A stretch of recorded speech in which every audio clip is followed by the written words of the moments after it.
Good afternoon, everyone. It's Thursday, and that means it's time for the hockeydebates.com podcast. I'm joined by my fellow hockey debater, Kevin Allen, the Hall of Fame hockey writer, and our special guest today is noted hockey author Todd Denault. And Todd, you've written several books that kind of encapsulate moments, significant moments in hockey that we'll probably never see again. And certainly Unbreakable, the book on Gretzky's 50 goals in 39 games. I think we can safely say that's pretty, as the title says, a pretty safe record that isn't in any danger. Mm-hmm. And The Greatest Game, the Habs Red Army game on New Year's Eve in 1975, that really, I think, reminded people of how hockey could be played, after watching kind of the Broad Street Bullies put toughness in as the priority in hockey. And then obviously your incredibly detailed research in your Jacques Plante book. But the one that I think I'd really like to talk to you about today is a season in time in which you captured the 1992-93 NHL season. It was a season that had a lot of layers to it when you talk about Montreal being the last Canadian team to win the Cup that year. You had Gretzky in the finals with LA, which certainly was important for the NHL going forward as they wanted to grow the game. And then you had the closest the Leafs have come since they invented color television to winning the Stanley Cup. So, as we spend so much time, Kevin and I, in the past, I don't know how many weeks, talking about a season that's running out of time, it'd be nice to talk about a season that actually was played. So, what, when you look at that season in your mind, Todd, what made it so compelling? Well, as you said, Bob, and thanks for having me on.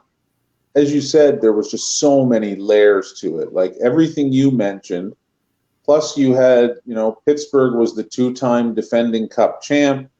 Heading into the playoffs, they were as dominant a pit. Like everybody was like, the playoffs, who bothers? Pittsburgh's going to blow through for their third. Of course, that was the same year that Mario had his cancer scare and missed all the games with the treatment, still won the scoring title.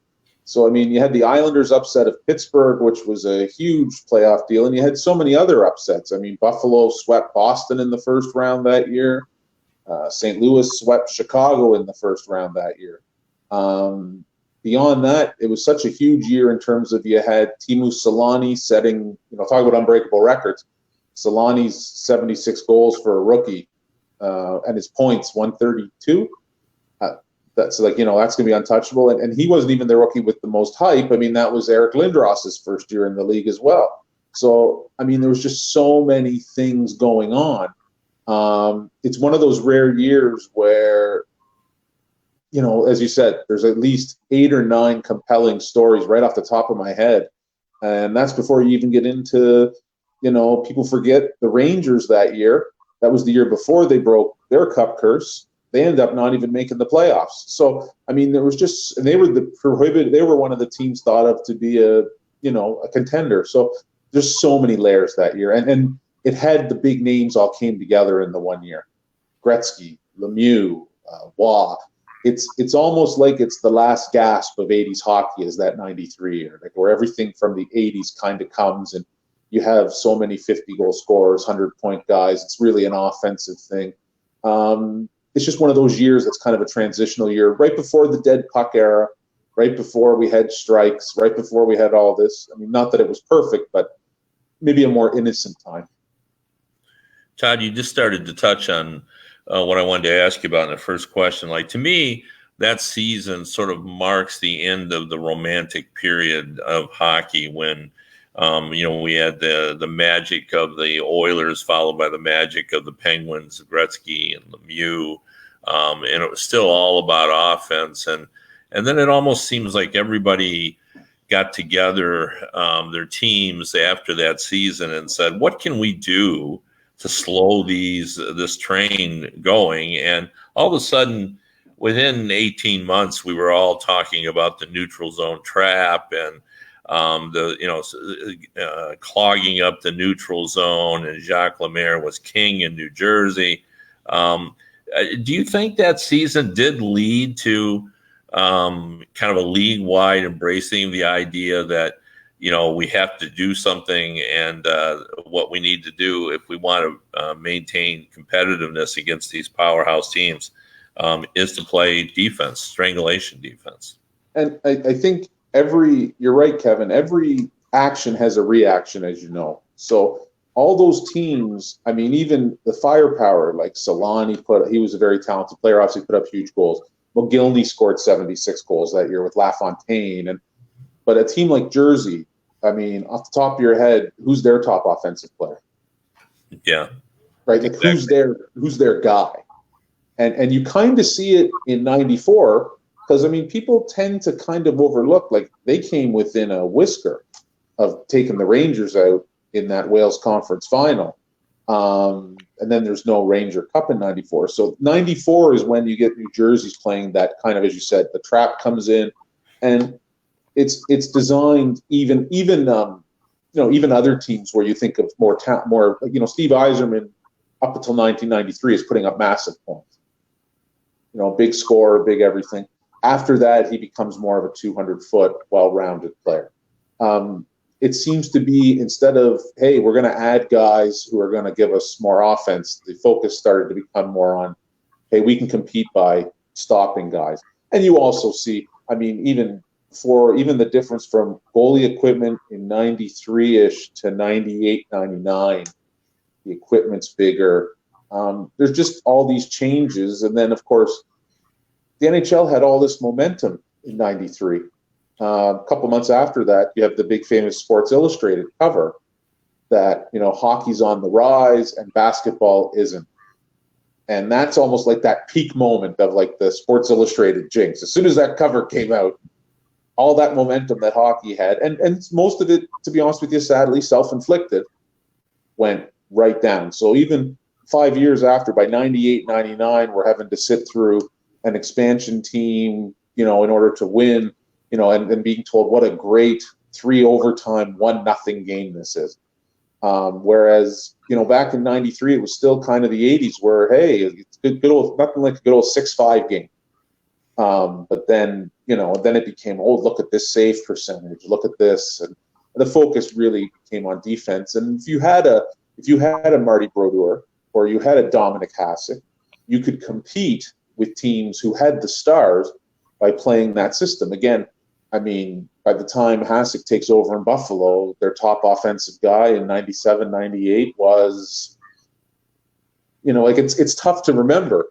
That's just where the focus came. And unfortunately, it wasn't as aesthetically pleasing, or certainly, in my opinion, as exciting to watch as it had been before. As you mentioned, it really, from a romance standpoint, it really is kind of the last year.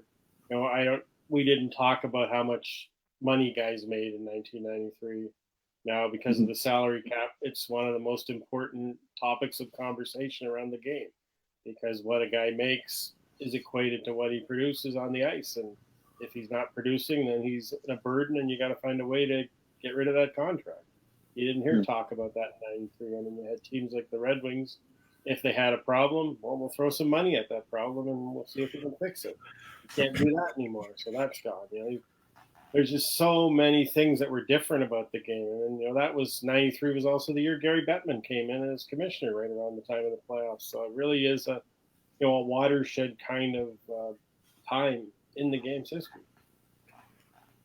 You had too, like, again, the dead puck airs around the corner. The expansion comes, more teams. You see bits of that in 93. I mean, I don't think you talk about some of the layers. I mean, I focus a little bit in the book on Ottawa's first year in the league, which, in terms of on ice, to say that was a tough year for the Senators. They won one road game, and they came within, I think it was in the second last road game of the year, of going 0-for on the road the whole year. So you had this where teams were being put in the league. Tampa Bay, there's a bit on them that year. That was the bringing Manon Rhéaume in the training camp to get some attention and all that. So these little things are there lurking, but they weren't taking over yet. And like 93 is that last year before it becomes, okay, more expansion, more this, and where there seemed to be more concern about other things beyond, say, the product or the quality of the hockey on the ice. Todd, I'm of the generation that grew up reading DC and Marvel comic books, and DC used to like to use this device of what if Batman had been Superman's brother, and I hated those comic books. But that's not going to stop me from asking you a couple of what ifs. The two teams that intrigued me about that season were obviously the Kings. So part one will be, what if the Kings would have won that season? Would that have changed everything in terms of, obviously Gretzky had a tremendous impact even though they didn't win, but what if they had won? And secondly, the Penguins, as you alluded, were a 56-win season, had a 56-win season, and they would have won 3 in a row. What would have changed? Would their legacy have changed had they won that? So can you talk about those two teams and what you think might have happened had their fate been a little different? Sure. LA's interesting because LA even then was an outlier. First off, that Bruce McNall was still the owner. That trouble was kind of coming around the corner. There were little things here and there, but LA had become a real glamour team, obviously Gretzky. And I think people now, it's funny, it's kind of dismissive, but in those days, I mean, Barry Melrose was really unique, to say the least, amongst the coaches in '93. You see Tony Robbins in the press box and just the whole attitude. LA was really like, I think the rest of the hockey world kind of looked at LA as like, what is going on in LA? And I think had they won, hockey's one of those great copycat sports, like all sports. Hey, that worked for them. Maybe we should bring in some new age guys, or we should think a little bit more outside the box. The fact that LA lost, and the fact that in some ways their loss in the finals was defined by that illegal stick, Marty McSorley penalty in Game 2, which was almost like for some people who maybe didn't like Melrose or who questioned his coaching or his methods, maybe looked at that and went, oh, here we go. Yeah, even though he had a real hockey background, he wasn't the part. Like, he had the hair a certain way. He was right out of central casting, which as an author was great. He made it entertaining. But I think if LA had won the cup, would have been obviously a much bigger deal for the league, especially in '93. And for Gretzky too, his legacy, although, I mean, he's Gretzky, but his legacy of being the thing with the LA Cup would have even elevated. Whereas now people go, okay, Edmonton, and he won his 4, and then he went to LA. The '93 for him is kind of an afterthought in some ways. On his career, nobody really sometimes mentions that one as much. I think that obviously would have changed not only the league, but his, stature. He would have become the first guy to captain 2 teams to a cup, a year ahead of Messier getting that same honor. With regards to Pittsburgh, I think it's pretty safe to say people forget just how good a team that was. Lot of guys. I mean, and I often say this, and one of the best parts about when you're doing these books is you get to talk to the player. And you go back and you look through the games. And if one goes on YouTube, you can watch Game 7 of that Islanders-Pittsburgh series. Pittsburgh was down, I think, 2 goals with, some 5-6 minutes to go. That offensive display that they put on in that last 6 minutes to tie the game is about as dominating a 6-minute stretch of hockey as I can remember seeing. I mean, they had a lot of talent, a lot of players up front. Pick your poison, Mario at full. Yager was obviously becoming, Kevin Stevens was having huge numbers. Of course, Ron Francis just happens to be kind of, oh yeah, there's Ron Francis. They had like such a team, and the difference you see, you're right, Kevin, in that 2 in a row, you're remembered, but boy, 3 in a row, you're in a pretty elite discussion then. And, I'll give you one guy, for example, if they win that 3rd in a row, it'd be pretty tough to not think that Tom Barrasso isn't in the Hockey Hall of Fame.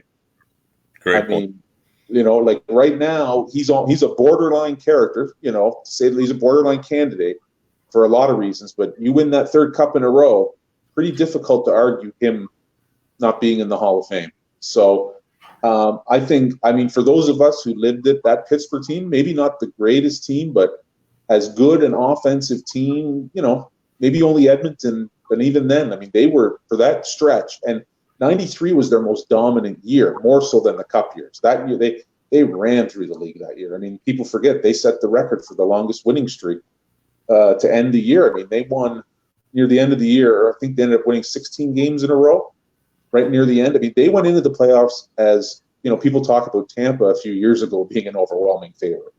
Pittsburgh was an overwhelming favorite to win the cup that year. And shocking when they didn't.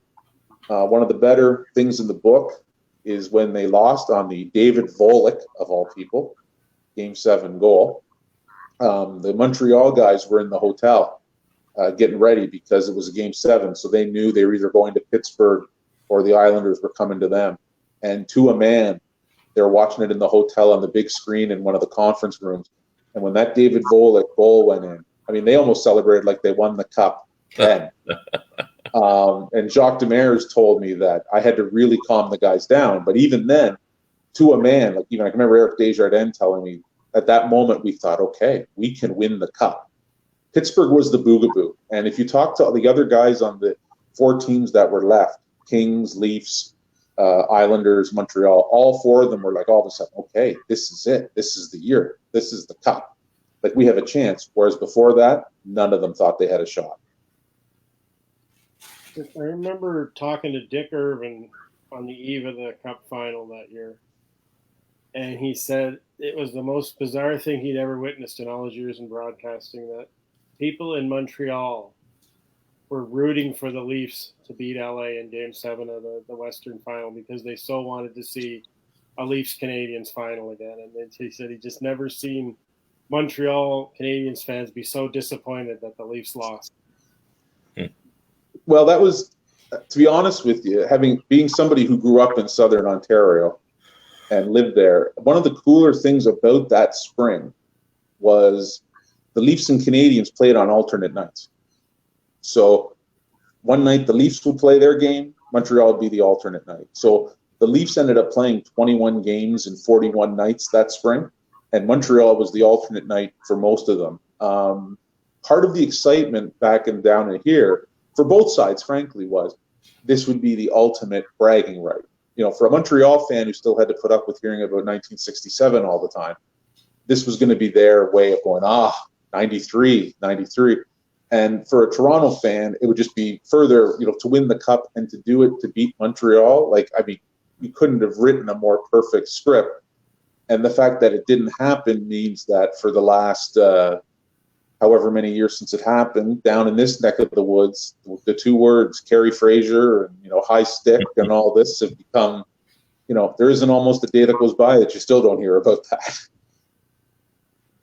Well, we really appreciate you joining us today, Todd, and great to reminisce about maybe a happier time in hockey, but certainly one that carries a lot of fond memories. And enjoy your day. And if you haven't read one of Todd's books, you should make it a priority. While there's no hockey, read about some good hockey and some famous hockey. And thanks again, Todd, and I'll have you on again someday. Anytime. A real pleasure, guys. Thank you. Okay, we'll see you soon. You know what's interesting to me, Kevin, in that whole 93 season, if, we talk about Pittsburgh, and really of the 2 cups they won, they weren't the favorite either year going in. They hadn't had a great regular season in 91, 92, so I don't think anybody thought they were going to repeat. And certainly, in fact, I remember walking into Joe Louis Arena for a Canada Cup game in the fall of 91 with Badger Bob Johnson, and he said to me, the last time I walked in this building, we clinched the Patrick Division because they had beaten the Red Wings to clinch their first Patrick Division title. And he said, I'll bet you nobody thought we were going to win the cup. And he was right. Nobody thought the Penguins were going to win the cup in 91. And then in 92, they went in. 93, everybody thought they were going to win it, and they didn't. And then you say, had they won, what happens to Scotty Bowman? Does he still leave and go to Detroit, or does he stay in Pittsburgh? And maybe that impacts what happens to the Red Wings in the rest of the 90s. Oh, for sure.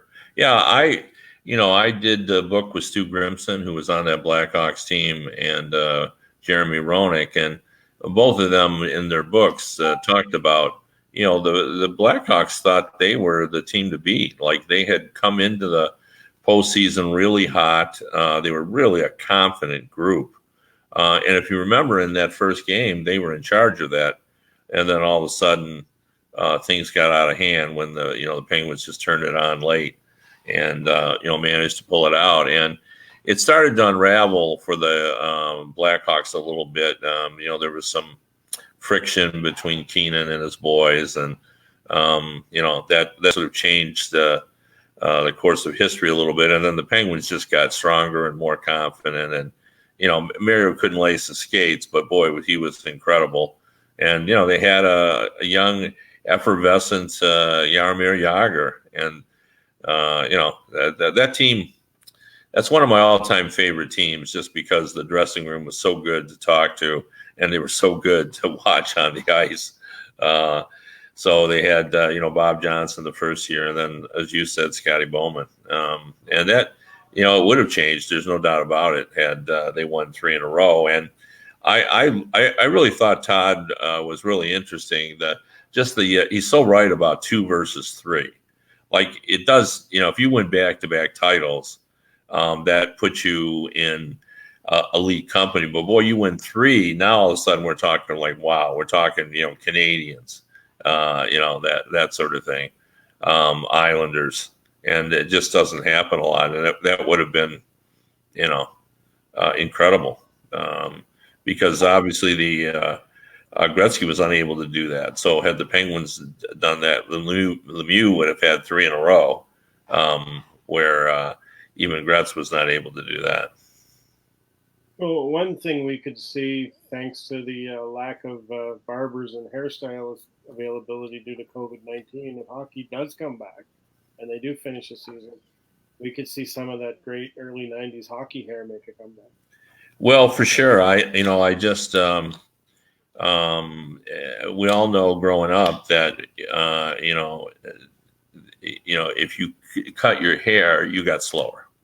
We always felt that when I was growing up, and my grandson, who's only 2, got his first haircut, and I told my daughter, check his speed, just make sure he's not a step slow now. Because if you think about it, there was nothing better than hockey in the 70s and 80s when the guy's hair was flowing behind him, and it just seemed like the fastest guy had the better dues as they were flying down the ice. So. There is something to that, but they'll all run to the barber now and get their hair styled before they go back. But playoff beards, I see some guys have been working on them. I've seen some interviews and guys are ready to go with the playoff beards. So everybody's growing a beard, and Joe Thornton shaved his off. Yeah, well, Joe needed to shave his off. I was not a huge fan of Joe's beard. So I think that was a good move. But we should, before we go, talk a little bit about there was some news today. We got a little more information thanks to TSN on the 2014 playoff format.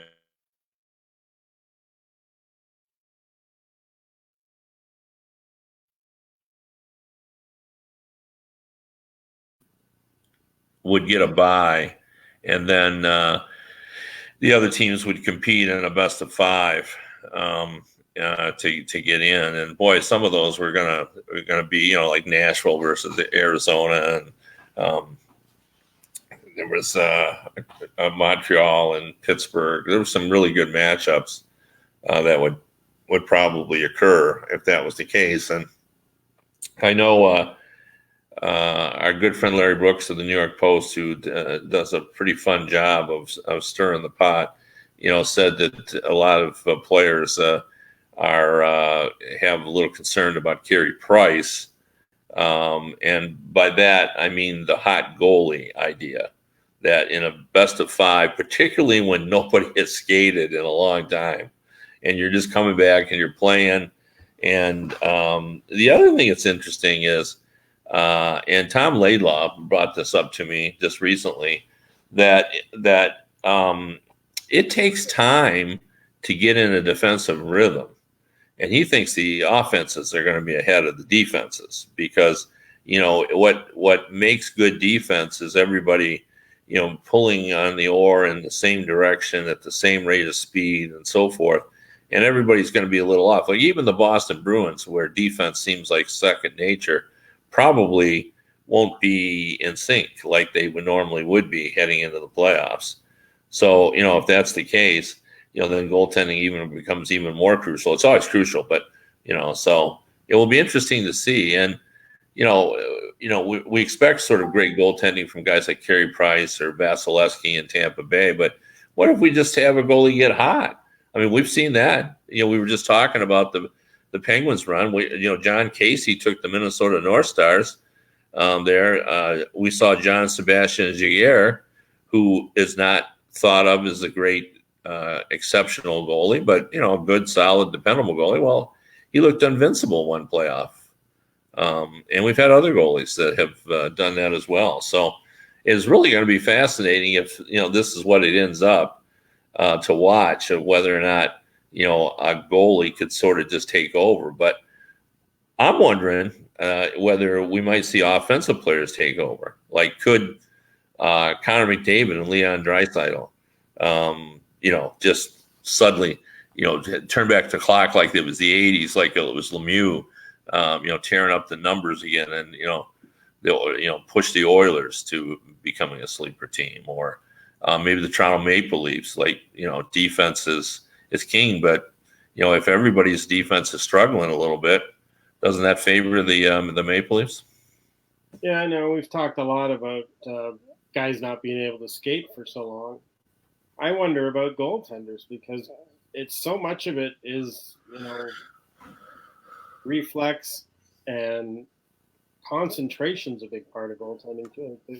People that have never played goal don't understand that you don't get a break during the whole game. Even if the puck's down the other end, you got to be watching that puck. You can't just kind of daydream and kind of pick things up when it starts heading your way. You've always got to have your eye on that puck. So you really don't, other than the stoppages in play, you don't get a break in your concentration for 3 hours. Yeah. And, they haven't done that for months. And that's a hard thing to do, and to get out of that rhythm. We see it with goalies. You look at Jimmy Howard this year; he just could never find his rhythm. He would not play for a while, he'd go back in, and he'd just look terrible again. When a goalie gets out of that rhythm and gets into a funk, it's as someone who's played the position, when you are on your game, it just feels like nothing is going to get by you. That puck looks the size of a frisbee, but when you're going south, man, that puck gets small, and everything you do is the wrong thing, and it just seems like you get to the point where you're trying too hard. Johnny Bauer used to always say to me, you got to let the puck come to you.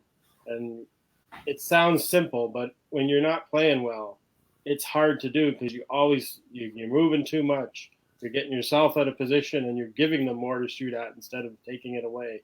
So just be able to relax and wait for that puck to come to you is a very hard thing to do. And when you've been out of practice for a while, I think goalies are going to have a real hard time adjusting to this, because just like the players, they've never gone through a time like this where they haven't seen rubber for this long.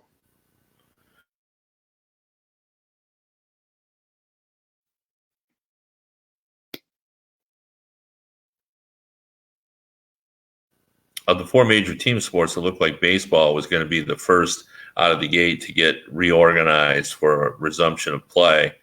But now it's like the NHL has sort of moved past them. Like, we sort of know what baseball wants to do, but there really seems to be question about whether or not they're going to reach a meeting of the minds financially, because the baseball players don't want anything resembling a salary cap. They've fought too many years against that, and what the owners are suggesting sounds like a salary cap, where it's a 50-50 split of revenues. And, even though this is a temporary thing, the players really just don't want to start down that road.